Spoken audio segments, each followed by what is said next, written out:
Selamat pagi, perkenalkan nama saya Priscilla Rizkyanti Elisa Anoid dengan nomor induk mahasiswa AB 231076. Di sini saya akan melakukan prasat yang kedua, stase yang kedua mengenai KIE nutrisi pada remaja dengan dosen penguji Ibu Aris Prasetyo Ningsih.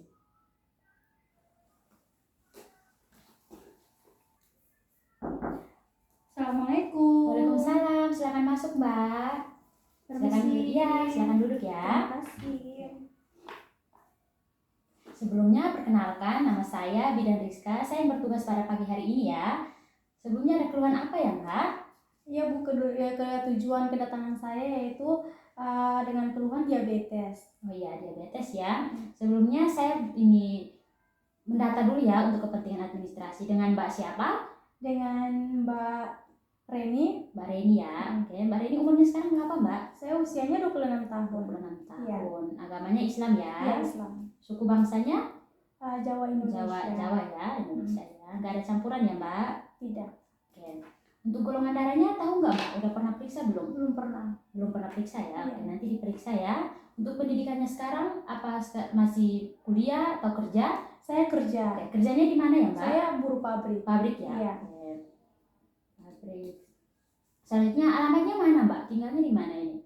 Jalan Cindewilis nomor 10. Oke, Jalan Cindewilis ya. Oke, Jalan Cindewilis.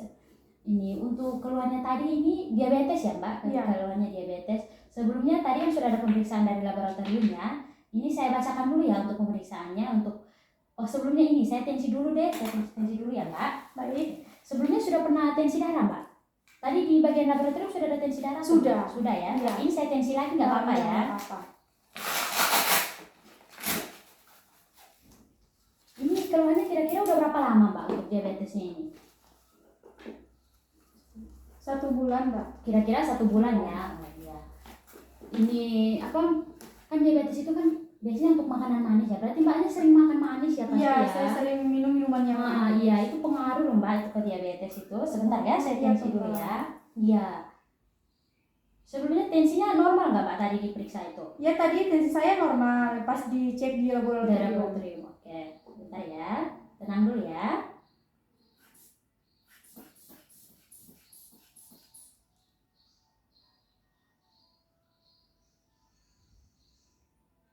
Oke, normal ya Mbak, 100/70. Iya, betul. Itu dalam batas normal berarti. Batas normal ya Mbak? Iya. Untuk suhunya normal ya Mbak, tadi diperiksa di depan nggak? Iya, diperiksa. Oke, sebentar ya. Untuk tekanan darah dan untuk berat badan dengan tinggi badan tadi sudah ada di laporan ya. Sebentar ya, saya lihat dulu. Oke, saya samakan dulu ya. Untuk tekanan darah tadi 100/70 ya. Untuk suhunya normal 36. Untuk pernapasannya 20, untuk nadinya 80. Berat badan di sini, berat badan Mbak sekarang berapa? 60. 60 ya Mbak. Oke, sama ya. Untuk tinggi badannya 160 cm. Oke. Untuk sesuai dengan pemeriksaan laboratorium tadi dijelaskan bahwa untuk gula darah Mbak ini 300. Sedangkan untuk asupan Mbak tadi kan sudah dijelaskan kalau 2000 kalori per hari. Untuk proteinnya 75 gram per hari. Untuk karbohidratnya 190 gram per hari. Baik, untuk pemeriksaannya ini ya, gulanya tinggi ya Mbak, 300 ya. Oke, sebelumnya itu saya akan memberikan sedikit pengetahuan atau informasi mengenai ini, edukasi mengenai nutrisi pada remaja sekarang. Tapi terhitungnya sudah dewasa ya Mbak ya? Udah 26 tahun. Iya loh Mbak. Oke, yang pertama akan saya jelaskan mengenai pengertian nutrisi pada saat remaja. Sebelumnya sudah pernah tahu apa itu nutrisi pada remaja? Belum pernah tahu ya. Iya. Oke. Untuk nutrisi sendiri itu adalah makanan atau asupan yang masuk ke dalam tubuh sehingga bisa membantu meningkatkan tumbuh kembang pada saat remaja ke dewasa. Tapi pada anak-anak, remaja dan dewasa seperti itu. Selanjutnya, kenapa sih nutrisi itu penting untuk remaja atau untuk dewasa? Karena itu menjadi faktor utama. Misalnya Mbak sekarang kan deritanya ini diabetes. Ini asupannya harusnya gimana sih untuk ini penyakit diabetes itu? Nah, itu kenapa harus pentingnya nutrisi pada saat sekarang seperti itu. Karena itu bisa mempengaruhi kelangsungan tumbuh kembang Mbak sendiri. Sehingga ini kebiasaan jajan, kebiasaan untuk menstruasinya tersebut setiap bulan, perhatian terhadap usia pubertas, dan juga terhadap penampilan fisik Mbak. Itu bisa berpengaruh terhadap ini nutrisi yang masuk ke dalam tubuh. Selanjutnya akan saya jelaskan mengenai gizi seimbang pada saat remaja. Yang pertama, membiasakan makan 3 kali sehari bersama keluarga. Makan 3 kali sehari ini maksudnya bagaimana? Makan pagi minimal dari jam 7 sampai jam 10. Itu makan pagi dengan gizi yang seimbang. Ada protein, ada karbohidrat, ada lemaknya di dalam, ada vitaminnya di dalam. Selanjutnya bisa diselingi dengan jajan. Jajannya itu tadi, karena Mbak sering minum manis, makanya berkaitan ke itu gula darahnya itu. Jadi untuk mulai sekarang diganti, jajannya itu diganti dengan buah-buahan. Buah-buahan itu bisa pisang, bisa semangka, bisa mangga, dibuat jus gitu loh Mbak. Ya, jadi kan banyak kerja tuh kerjanya di pabrik. Biasanya masuknya jam berapa Mbak? Biasanya saya masuk jam 8. Nah, itu kalau bisa pada saat pagi hari dibuatkan bekal, dimasukkan sedikit buah. Kalau buahnya tidak mau di jus, buah utuh. Nanti dimakannya pada saat makan siang nanti. Iya. Itu. Baik Bu Bidan. Iya, selanjutnya untuk membiasakan mengonsumsi ikan dan sumber protein lain.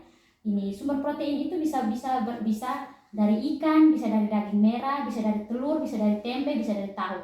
Jadi misalnya untuk ekonomi yang ke bawah, kan nanti ada tuh, Ibu Bidan saya uangnya nggak cukup nih buat makan, beli ikan, buat beli daging merah. Jangan khawatir, karena itu bisa diselingi, bisa diganti dengan tahu, tempe. Kan tahu tempe di warung itu kan murah. Dan kalau bisa jangan yang sudah masak, beli yang mentah supaya diolah sendiri. Itu kita bisa tahu takaran gula, takaran micin, takaran garam yang di dalam, kan kita bisa tahu dong Mbak. Oke, selanjutnya biasakan untuk membawa bekal dan makanan serta air putih dari rumah. Nah, itu berkaitan dengan tadi Mbak, biasakan makan 3 kali sehari dan juga sumber protein yang didapat dalam tubuh. Itu kenapa saya katakan harus membawa bekal sendiri dari rumah, karena itu Mbak bisa mengontrol gula, bisa mengontrol karbohidrat, bisa mengontrol protein. Jadi biasanya kenapa Mbak bawa makanan sendiri, nanti Mbak bisa tahu nih, misalnya Mbak masaknya tempe orek kan. Tempe orek itu kan tempe sudah termasuk dalam apa? Dalam protein. Ikan asin juga termasuk dalam protein. Jadi Mbak sudah tahu, oh protein saya segini nih. Karbo saya dari apa? Karbohidrat itu bisa dari nasi, bisa dari kentang, bisa dari ubi. Seperti itu. Dan kenapa harus bawa air putih sendiri? Karena tadi kata-kata Mbak kan sering minum manis toh Mbak. Nah itu diganti dengan air putih. Lebih baik minum air putih dan jus-jus yang dibuat dari buah-buahan itu. Seperti itu.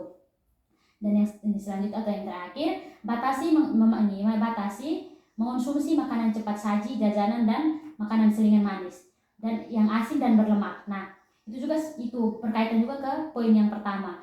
Kenapa harus membatasi cepat saji? Karena itu makanan cepat saji. Karena kan kita tidak tahu makanan yang diolah itu seperti apa, kayak kandungannya apa.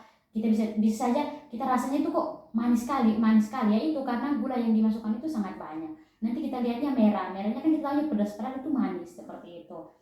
Baik, dari penjelasan saya tadi mungkin ada yang mau ditanyakan Mbak? Tidak ada. Oke. Saya sudah paham yang dijelaskan Bu Bidan. Oke, sudah mengerti ya. Nanti jangan lupa diterapkan ya Mbak untuk makan 3 kali seharinya, terus mengonsumsi protein yang sudah saya jelaskan tadi bisa melalui tempe, tahu, ikan merah dan ikan. Dan juga untuk sayuran, satu lagi, jangan lupa untuk perbanyak makan sayuran dan buah. Oke, mungkin hanya itu saja yang saya jelaskan.